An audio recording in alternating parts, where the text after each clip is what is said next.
चलिए फ्रेंड, मैंने आपके लिए एक बहुत ही अच्छा क्वेश्चन लेकर आया हूँ।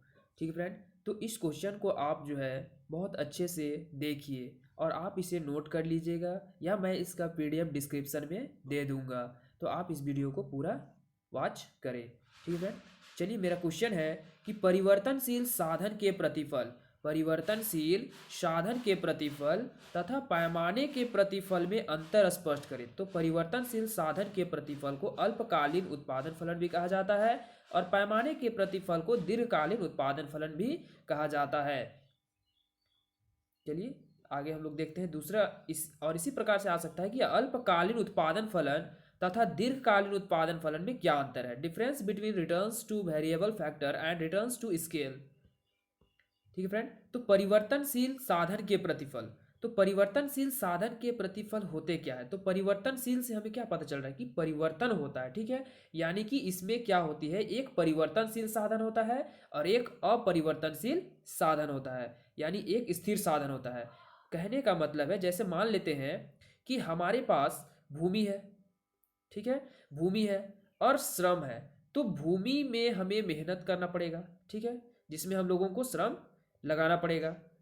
तो इसमें क्या होता है कि भूमि और मशीन भी है, जैसे ट्रैक्टर है, और हमारे पास सिर्फ 1 महीने का टाइम है। तो क्या मैं 1 महीने में मैं भूमि को और ज़्यादा बढ़ा सकता हूँ या और एक ट्रैक्टर ला सकता हूँ? तो नहीं ला सकता हूँ। ठीक है, लेकिन मैं इसमें लेबर बढ़ा सकता हूँ। ठीक है, लेबर बढ़ा सकता हूँ। तो लेबर मेरा क्या हुआ, परिवर्तनशील साधन हुआ, और ये ट्रैक्टर, भूमि, ये सब क्या हुआ, मेरा अपरिवर्तनशील साधन हुआ, जिसको हम लोग बोलते हैं स्थिर साधन। तो परिवर्तनशील साधन के प्रतिफल में यही हम लोगों को लिखना है कि साधन के प्रतिफल का नियम अल्पकाल में लागू होता है, यानी कि यह बहुत ही इसमें कम समय होता है, जिसकी वजह से क्या होता है कि कुछ साधनों को हम लोग परिवर्तन कर लेते हैं और कुछ साधनों को हम लोग परिवर्तन नहीं कर पाते हैं।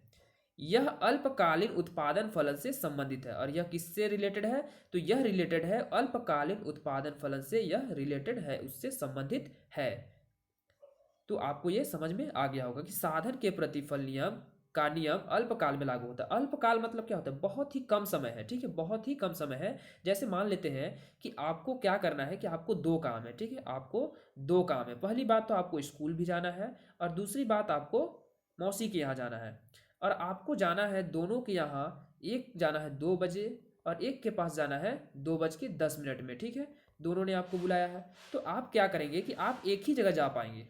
अगर दूर इन लोगों का डिस्टेंस मान लेते हैं कि 5 किलोमीटर है, तो आप एक ही जगह जा पाएंगे। ठीक है, क्यों जा पाएंगे? क्योंकि आपके पास समय बहुत कम है। ठीक है, आपके पास जो है समय का गैप बहुत कम है, जिसकी वजह से आप दोनों जगह नहीं जा पाते। तो इसमें क्या है कि एक साधन को आप स्थिर मान लीजिएगा। ठीक है, एक को आप किसी को परिवर्तन यहाँ नहीं कर सकते। ठीक है, लेकिन यहाँ उस तरह से नियम लागू हो रहा है। ठीक है फ्रेंड, कि आपके पास समय कम है, यहाँ मैं बता रहा हूँ अल्पकाल में लागू होता है, यानी कि यह अल्पकालीन है। तो साधन के प्रतिफल का नियम अल्पकाल में लागू होता है अथवा यह अल्पकालीन उत्पादन फलन से संबंधित है। और दूसरा इसमें क्या होता है कि साधन के प्रतिफल उस समय लागू होते हैं, साधन के प्रतिफल उस समय लागू होते हैं जब केवल एक साधन परिवर्तनशील होता है तथा बाकी साधन स्थिर होते हैं। जैसे हम लोगों ने खेती किया, तो खेती करने में जैसे ट्रैक्टर हो गया, जमीन हो गया, ठीक है, या पूंजी भी हो सकता है। हम लोग पैसा अचानक 50,000 कहेंगे तो हम लोग तुरंत में नहीं जमा कर सकते। ठीक है, तो इस तरह से क्या होता है कि एक साधन परिवर्तनशील होता है और एक साधन क्या होते हैं, स्थिर होते हैं। आगे हम लोग देखते हैं कि साधन के प्रतिफल में उत्पादन के पैमाने में परिवर्तन नहीं किया जा सकता है, यानी कि उत्पादन के पैमाने में जितना उत्पादन कर रहे हैं उससे ज़्यादा उत्पादन करने का प्रयत्न हम लोग नहीं कर सकते हैं। ठीक है, जितना हमारे पास भूमि है उसी में हम लोग अच्छे तरीके से उत्पादन कर सकते हैं, यानी उसके पैमाने में कोई परिवर्तन नहीं कर सकते हैं। साधन के प्रतिफल या परिवर्तनशील साधनों के प्रतिफल नियम में साधन अनुपात परिवर्तन हो जाता है, यानी कि किसी अनुपात में परिवर्तन हो जाता है। जैसे मान लेते हैं एक तो हमारे पास स्थिर है, ठीक है, और मान लेते हैं कि यह भी अनुपात सेम है। ठीक है, अब क्या करते हैं कि एक तो स्थिर रहेगा, ये स्थिर है हमारा, लेकिन इसमें हम लोग कुछ परिवर्तन कर सकते हैं, जैसे 2 कर सकते हैं, 3 कर सकते हैं। ठीक है, तो इसमें क्या होता है कि साधन अनुपात में परिवर्तन हो जाता है। तो मुझे उम्मीद है कि आपको समझ में आ गया होगा। अब हम लोग पढ़ते हैं कि पैमाने के प्रतिफल, लेकिन आपको एग्जाम में इस तरह से लिखना है। ठीक फ्रेंड, एक तरफ आपको साधन के प्रतिफल और एक तरफ पैमाने के प्रतिफल, इस तरह से आपको लिखना है। ठीक है, चलिए आगे हम लोग देखते हैं कि पैमाने के प्रतिफल। तो पैमाने के प्रतिफल में क्या होता है, इसमें दोनों साधन परिवर्तनशील होता है, इसमें हम लोग दोनों में परिवर्तन कर सकते हैं, जमीन में भी परिवर्तन कर सकते हैं और पूंजी में, हर कुछ में इसमें परिवर्तन कर सकते हैं। इसमें कोई साधन स्थिर नहीं होता। क्यों? क्योंकि इसमें हमें बहुत समय मिलता है, यानी हम 1 साल 2 साल समय दे दिया जाए तो हम लोग मशीन में भी और ट्रैक्टर में भी परिवर्तन कर सकते हैं। ठीक है, हम लोग हर कुछ में परिवर्तन कर सकते हैं, उसे हम लोग बोलते हैं पैमाने के प्रतिफल। तो पैमाने के प्रतिफल में क्या बोल रहा है कि पैमाने के प्रतिफल दीर्घकाल में लागू होता है, यानी कि पैमाने का प्रतिफल कब लागू होता है, यह दीर्घकाल में लागू होता है, अथवा यह दीर्घकालीन उत्पादन फलन से संबंधित है। किससे संबंधित है? तो दीर्घकालीन उत्पादन फलन से संबंधित है। पैमाने का प्रतिफल उस समय लागू होता है जब उत्पादन के सभी साधन परिवर्तनशील होते हैं। उत्पादन करने के जितने भी साधन होते हैं उस सभी को परिवर्तन किए जा सकते हैं। जैसे उत्पादन के साधन क्या क्या हो सकते हैं, मैं आपको बताता हूँ।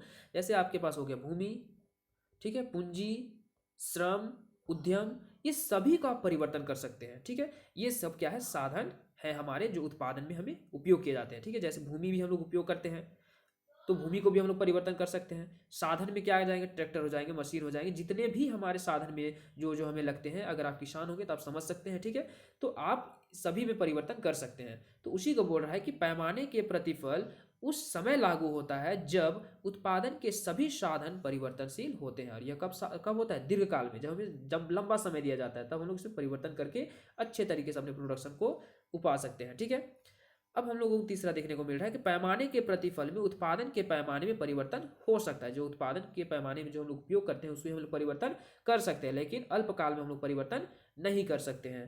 पैमाने के प्रतिफल में विभिन्न साधनों के बीच समान अनुपात में परिवर्तन किया जा सकता है। इसमें तो कोई स्थिर साधन नहीं है, दोनों परिवर्तनशील है। हम लोग इसमें भी परिवर्तन कर सकते हैं और इसमें भी परिवर्तन कर सकते हैं, यानी समान अनुपात में हम लोग दोनों को परिवर्तन कर सकते हैं। इतना हमारे पास समय होता है। दीर्घकाल मतलब लंबा समय, लॉन्ग टर्म। ठीक है, लॉन्ग टर्म पीरियड। और शॉर्ट टर्म होता है शॉर्ट में। ठीक है, शॉर्ट टर्म में क्या होता है कि एक साधन स्थिर होता है, एक साधन परिवर्तनशील होता है। और पैमाने के प्रतिफल में क्या होता है कि एक साधन, दोनों साधन परिवर्तनशील होते हैं। तो मुझे उम्मीद है कि आपको समझ में आ गया होगा। ठीक है फ्रेंड, और आपको इसके बाद कौन सी क्वेश्चन चाहिए आप मुझे कमेंट में जरूर बताइएगा, मैं आपको रिप्लाई जरूर दूंगा। ठीक है फ्रेंड, और अगर आपको चैप्टर वाइज, ठीक है, अगर क्लास 12 का चैप्टर वाइज आपको स्टडी करना है तो आप मुझे कमेंट में बताइएगा। मैं आपको बहुत सारे क्वेश्चन और चैप्टर वाइज एक एक टॉपिक को, ठीक है, अच्छे से चित्र के साथ, ठीक है, डायग्राम के साथ, और आपको नोट भी प्रोवाइड किया जाएगा। जो मैं आपको पढ़ाऊंगा उसको मैं पीडीएफ के जरिए मैं आपको डिस्क्रिप्शन में उसका लिंक भी दे दूंगा, और इसका भी आप डिस्क्रिप्शन से डाउनलोड कर सकते हैं। मुझे उम्मीद है कि आपको समझ में आ गया होगा। ठीक है फ्रेंड, थैंक यू फ्रेंड।